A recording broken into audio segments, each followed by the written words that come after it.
Hello नमस्कार दोस्तों, स्वागत है मेरे यूट्यूब चैनल स्टडी पॉइंट में। तो आज हम लोग पढ़ने वाले हैं सोशल साइंस के मोस्ट इम्पोर्टेंट ऑब्जेक्टिव क्वेश्चन जो एग्ज़ाम के लिए वेरी इम्पोर्टेंट है। तो इसी के साथ हम लोग पहला क्वेश्चन देखते हैं।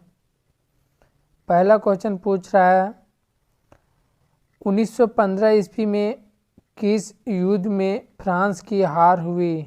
1915 ईस्वी में किस युद्ध में फ्रांस की हार हुई। तो इसका आंसर हो जाएगा क वाटरलू युद्ध में, वाटरलू।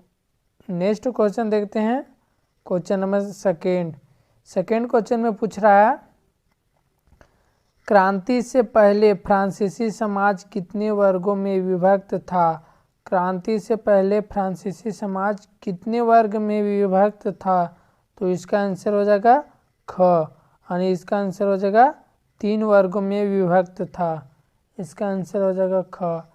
नेक्स्ट क्वेश्चन देखते हैं, क्वेश्चन नंबर थर्ड में पूछ रहा है चर्च के विशेष कार्य को करने वाले व्यक्तियों के समूह को क्या कहा जाता था।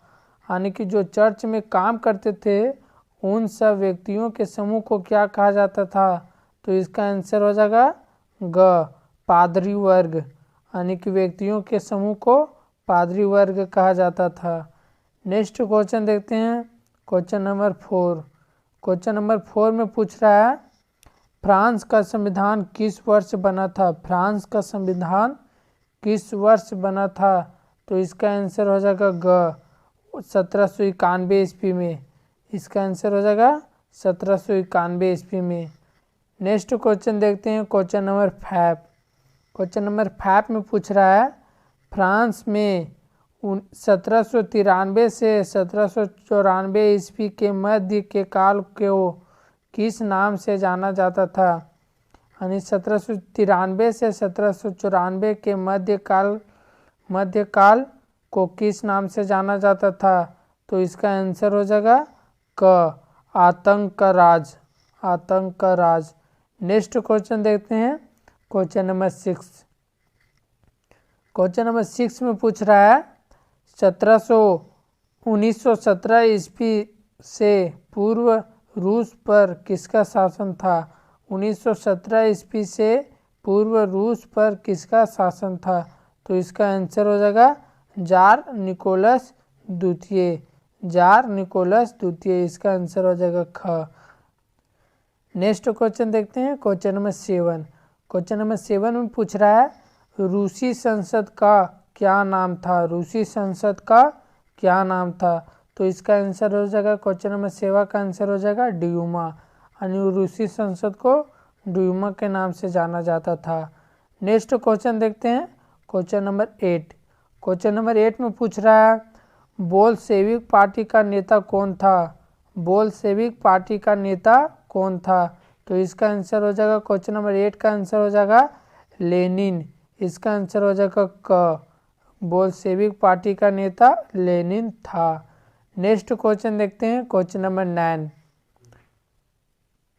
9 में पूछ रहा है रूसी क्रांतिकारियों के मुख्य उद्देश्य क्या थे। तो अब देखते हैं, पहला प्रथम विश्व युद्ध से रूस को हटाना, दूसरा है जमीन किसानों को देना, तीसरा है कारखानों पर मजदूरों का नियंत्रण, चौथा है गैर रूसी जातियों को समानता का दर्जा देना। तो यह इसका आंसर हो जाएगा क्वेश्चन नंबर 9 का आंसर हो जाएगा घ, उपयुक्त सभी। यह चारों है, चारों का चारों सही है।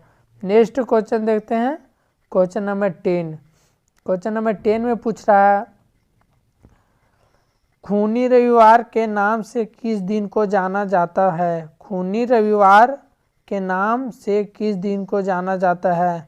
तो इसका आंसर हो जाएगा 22 जनवरी 1905 ईस्वी में। 22 जनवरी 1905 ईस्वी में, यानी कि यहाँ जो 20 है वहाँ 22 होगा। यानी कि 22 जनवरी 1905 ईस्वी को खूनी रविवार के नाम से जाना जाता था। नेक्स्ट क्वेश्चन देखते हैं, क्वेश्चन नंबर 11। क्वेश्चन नंबर 11 में पूछ रहा है भारत का क्षेत्रफल विश्व के कुल क्षेत्रफल का कितना प्रतिशत है। भारत का क्षेत्रफल विश्व के कुल क्षेत्रफल का कितना प्रतिशत है। तो इसका आंसर हो जाएगा क्वेश्चन नंबर 11 का आंसर हो जाएगा ख 2.4%। इसका आंसर हो जाएगा 2.4%। नेक्स्ट क्वेश्चन देखते हैं क्वेश्चन नंबर 12। तो क्वेश्चन नंबर 12 में पूछ रहा है दोस्तों भारत की मानक आम्योत्तर रेखा कौन सी है। भारत की मानक आम्योत्तर रेखा कौन सी है। तो इसका आंसर हो जाएगा क्वेश्चन नंबर 12 का आंसर हो जाएगा ग 82.30 अंश पूर्वी देशांतर। इसका आंसर हो जाएगा ग। नेक्स्ट क्वेश्चन देखते हैं क्वेश्चन नंबर 13। क्वेश्चन नंबर 13 में पूछ रहा है दोस्तों कर्क रेखा किस राज्य से नहीं गुजरती है। कर्क रेखा किस राज्य से नहीं गुजरती है। तो इससे पहले हम लोग यह जान लेते हैं कि कर्क रेखा किन किन राज्यों से गुजरती है। तो हम लोग अब देखते हैं गुजरात, राजस्थान, मध्य प्रदेश, छत्तीसगढ़, झारखंड, पश्चिम बंगाल, त्रिपुरा तथा मिजोरम। यह जितने राज्य बोले हैं सब इससे कर्क रेखा गुजरती है। लेकिन यह ऑप्शन के अनुसार पूछ रहा है कि कर्क रेखा किस राज्य से नहीं गुजरती है। तो इसका आंसर हो जाएगा क्वेश्चन नंबर 13 का आंसर हो जाएगा घ यानी उड़ीसा राज्य से नहीं गुजरती है। नेक्स्ट क्वेश्चन देखते हैं क्वेश्चन नंबर 14। क्वेश्चन नंबर 14 में पूछ रहा है विश्व का सबसे ऊंचा शिखर माउंट एवरेस्ट किस देश में स्थित है। विश्व का सबसे ऊंचा शिखर माउंट एवरेस्ट किस देश में स्थित है। तो इसका आंसर हो जाएगा ग। इसका आंसर हो जाएगा नेपाल देश में स्थित है यानी कि नेपाल और चीन दोनों के बॉर्डर में स्थित है। लेकिन हम लोग अधिकतर पढ़े हैं कि नेपाल देश में स्थित है। तो नेक्स्ट क्वेश्चन देखते हैं क्वेश्चन नंबर 15। क्वेश्चन नंबर 15 में पूछ रहा है एक स्थलीय भाग जो 3 ओर समुद्र से घिरा हो। एक स्थलीय भाग जो तीनों ओर समुद्र से घिरा हो तो उससे क्या कहते हैं। तो इसका आंसर हो जाएगा क्वेश्चन नंबर 15 का आंसर हो जाएगा ग प्रायद्वीप, प्रायद्वीपीय। नेक्स्ट क्वेश्चन देखते हैं क्वेश्चन नंबर 16। क्वेश्चन नंबर 16 में पूछ रहा है बाढ़ वाले मैदानों के नए तथा युवा निक्षेपों को किस नाम से जाना जाता है। तो इसका आंसर हो जाएगा क्वेश्चन नंबर 16 का आंसर हो जाएगा ग खादर के नाम से। बांगर और जो खादर होता है ना तो वैसे एगो खादर है। सो इसी को निक्षेप नदी द्वारा लाए गए निक्षेपों को कहा जाता है। तो नेक्स्ट क्वेश्चन देखते हैं क्वेश्चन नंबर 17। क्वेश्चन नंबर 17 में पूछ रहा है गोवा के दक्षिण में स्थित पश्चिम तटीय पट्टी को किस नाम से जाना जाता है। यानी कि गोवा के दक्षिण में स्थित पश्चिम तटीय पट्टी को किस नाम से जाना जाता है। तो इसका आंसर हो जाएगा क्वेश्चन नंबर 17 का आंसर हो जाएगा ग। इसका आंसर हो जाएगा ग कोंकण, कोंकण के नाम से जाना जाता है। नेक्स्ट क्वेश्चन देखते हैं क्वेश्चन नंबर 18। तो क्वेश्चन नंबर 18 में पूछ रहा है दोस्तों किस द्वीप का निर्माण प्रवाल भित्ति से हुआ है। किस द्वीप का निर्माण प्रवाल भित्ति से हुआ है। तो इसका आंसर हो जाएगा क्वेश्चन नंबर 18 का आंसर हो जाएगा ग लक्षद्वीप। इसका आंसर हो जाएगा लक्षद्वीप। नेक्स्ट क्वेश्चन देखते हैं दोस्तों क्वेश्चन नंबर 19। क्वेश्चन नंबर 19 में पूछ रहा है विश्व की सबसे बड़ी अपवाह द्रोणी किस नदी का है। विश्व की सबसे बड़ी अपवाह द्रोणी किस नदी का है। तो इसका आंसर हो जाएगा क्वेश्चन नंबर 19 का आंसर हो जाएगा क। इसका आंसर हो जाएगा अमेजन नदी। इसका आंसर हो जाएगा अमेजन नदी। नेक्स्ट क्वेश्चन देखते हैं क्वेश्चन नंबर 20। तो क्वेश्चन नंबर 20 पूछ रहा है कौन सी नदी अरब सागर में गिरती है। कौन सी नदी अरब सागर में गिरती है। क्वेश्चन नंबर 20 पूछ रहा है। तो इसका आंसर हो जाएगा ग। इसका आंसर हो जाएगा ग नर्मदा नदी। और दो और नदी है जो अरब सागर में गिरती है वह है सिंधु और ताप्ती नदी। नेक्स्ट क्वेश्चन देखते हैं क्वेश्चन नंबर 21। तो क्वेश्चन नंबर 21 में पूछ रहा है दोस्तों, लमपुर गांव की कितनी प्रतिशत जनसंख्या अपनी आजीविका के लिए कृषि पर आश्रित है। यानी कि पूछ रहा है लमपुर गांव की कितनी प्रतिशत जनसंख्या अपनी आजीविका के लिए कृषि पर आश्रित है। तो इसका आंसर हो जाएगा क्वेश्चन नंबर 21 का आंसर हो जाएगा, इसका आंसर हो जाएगा ग 75% आश्रित है। नेक्स्ट क्वेश्चन देखते हैं क्वेश्चन नंबर 22। तो क्वेश्चन नंबर 22 में पूछ रहा है खरीफ फसल की अवधि क्या है। खरीफ फसल की अवधि क्या है। तो इसका आंसर हो जाएगा क्वेश्चन नंबर 22 का आंसर हो जाएगा क। इसका आंसर हो जाएगा जून से अक्टूबर। इसका आंसर हो जाएगा जून से अक्टूबर, यानी कि जून जुलाई में बोते हैं और अक्टूबर में काट देते हैं। नेक्स्ट क्वेश्चन देखते हैं क्वेश्चन नंबर 23। तो क्वेश्चन नंबर 23 में पूछ रहा है हरित क्रांति का संबंध है। हरित क्रांति का संबंध है। तो हरित क्रांति का संबंध किससे है।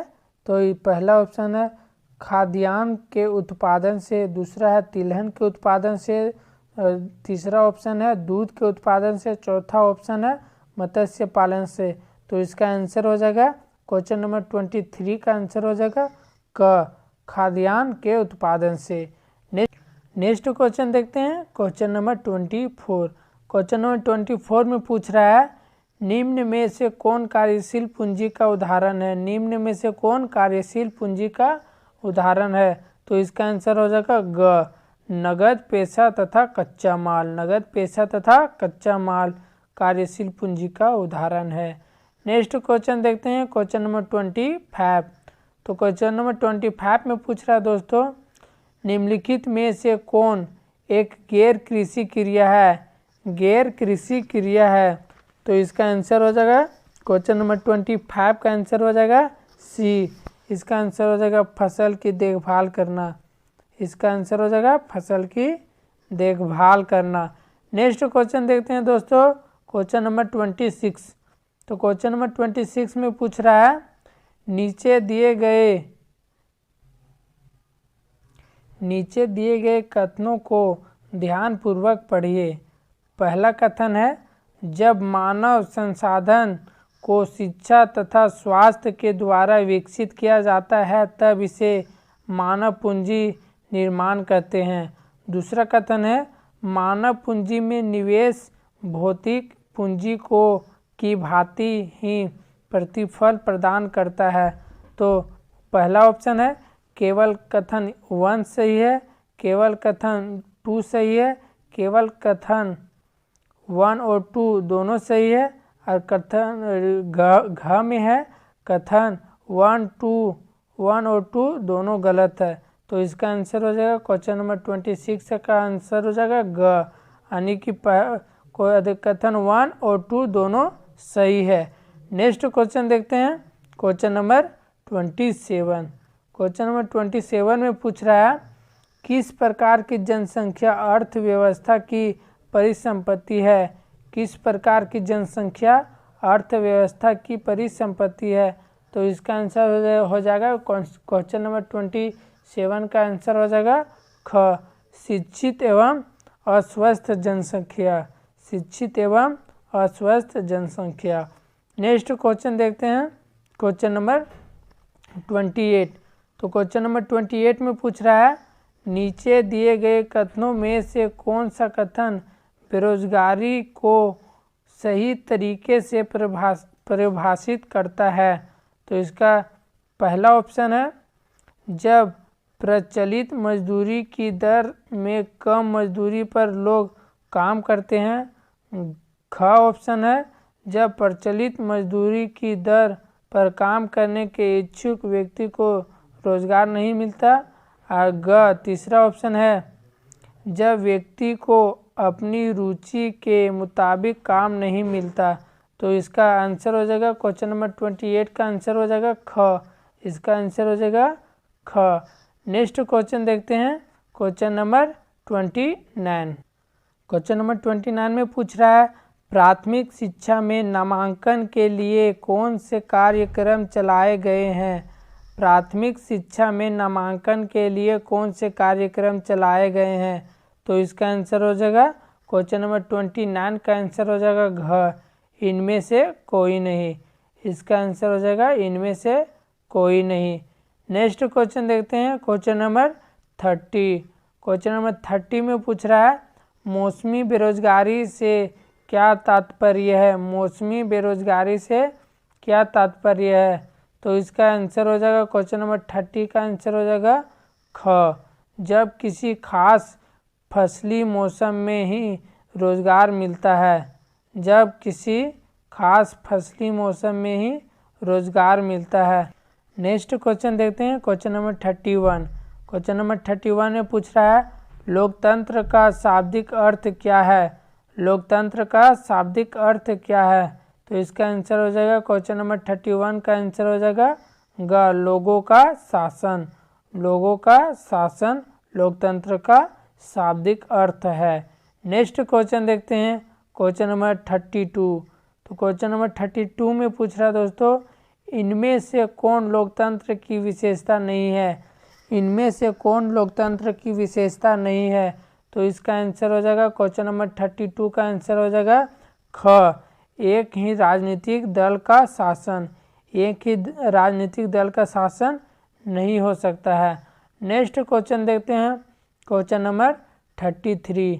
क्वेश्चन नंबर 33 में पूछ रहा है दोस्तों इनमें से कौन सा कथन गलत है? यानी कि कौन सा कथन गलत है सो छांटना है। तो क्वेश्चन नंबर 33 का ऑप्शन है, पहला ऑप्शन लोकतंत्र शासन का एक ऐसा रूप है जिसमें शासकों का चुनाव लोग करते हैं। दूसरा ऑप्शन है लोकतंत्र में अंतिम निर्णय लेने की संख्या मतलब शक्ति लोगों द्वारा चुने गए प्रतिनिधियों के पास ही होनी चाहिए। तीसरा ऑप्शन है लोकतंत्र शासन का एक रूप है जिसमें वंशानुगत शासन द्वारा शासन चलाया जाता है।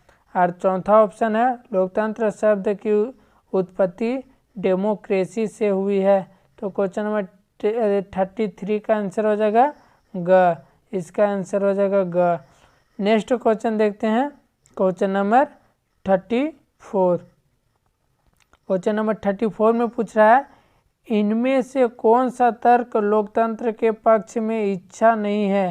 पहला ऑप्शन है लोकतंत्र मतभेदों और टकरावों का संभालने का तरीका उपलब्ध कराता है। लोकतंत्र मतभेदों और टकरावों का संभालने का तरीका उपलब्ध कराता है। नेक्स्ट ऑप्शन देखते हैं, ख ऑप्शन में है लोकतंत्र शासन पद्धति द्वारा दूसरों से बेहतर है क्योंकि यह शासन का अधिक जवाबदेही वाला स्वरूप है। तीसरा ऑप्शन है लोकतंत्र बेहतर निर्णय लेने की संभावना बढ़ाता है।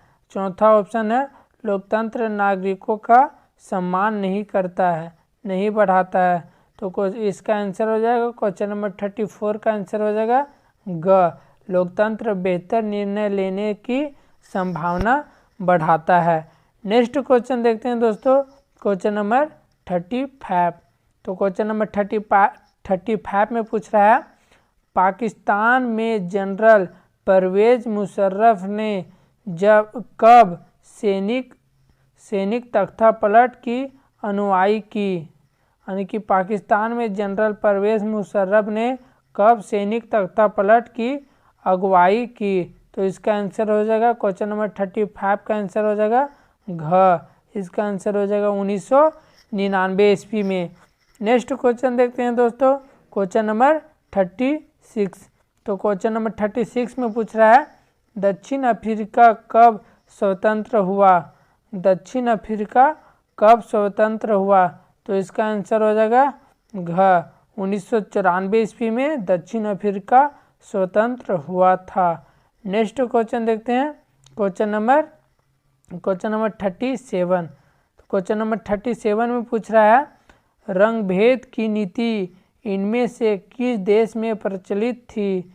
रंगभेद की नीति इनमें से किस देश में प्रचलित थी? तो इसका आंसर हो जाएगा ख, दक्षिण अफ्रीका में रंगभेद की नीति प्रचलित थी। नेक्स्ट क्वेश्चन देखते हैं दोस्तों, क्वेश्चन नंबर 38। तो क्वेश्चन नंबर 38 में पूछ रहा है भारतीय संविधान सभा में सदस्यों की संख्या कितनी है? भारतीय संविधान सभा में सदस्यों की संख्या कितनी है? तो इसका आंसर हो जाएगा, क्वेश्चन नंबर 38 का आंसर हो जाएगा ग, 299 संख्या है। नेक्स्ट क्वेश्चन देखते हैं, क्वेश्चन नंबर 39। क्वेश्चन नंबर 39 में पूछ रहा है दोस्तों, लोकतांत्रिक संविधान में इनमें से कौन सा प्रावधान नहीं रहता है? यानी लोकतांत्रिक संविधान में इनमें से कौन सा प्रावधान नहीं रहता? पहला ऑप्शन है शासन प्रमुख के अधिकार, दूसरा ऑप्शन है शासन प्रमुख का नाम, तीसरा ऑप्शन है विधायिका के अधिकार, चौथा ऑप्शन है देश का नाम। तो क्वेश्चन नंबर 39 का आंसर हो जाएगा ख, इसका आंसर हो जाएगा ख, शासन प्रमुख का नाम जरूरी नहीं रहता है। नेक्स्ट क्वेश्चन देखते हैं, क्वेश्चन नंबर 40। क्वेश्चन नंबर 40 में पूछ रहा है दोस्तों, भारतीय संविधान सभा ने किस दिन अपना काम पूरा कर लिया था? किस दिन अपना काम पूरा कर लिया था? तो इसका आंसर हो जाएगा ग, 26 जनवरी 1949 ईस्वी में संविधान पूरी बन गया था। तो इसी तरह हम लोग क्वेश्चन 40 तक देख चुके हैं, यानी कि 40 क्वेश्चन हम लोग सोशल साइंस के पढ़ चुके हैं। और सारे सब्जेक्ट का वीडियो पाने के लिए हमारे YouTube चैनल स्टडी पॉइंट को सब्सक्राइब करें। जय हिंद।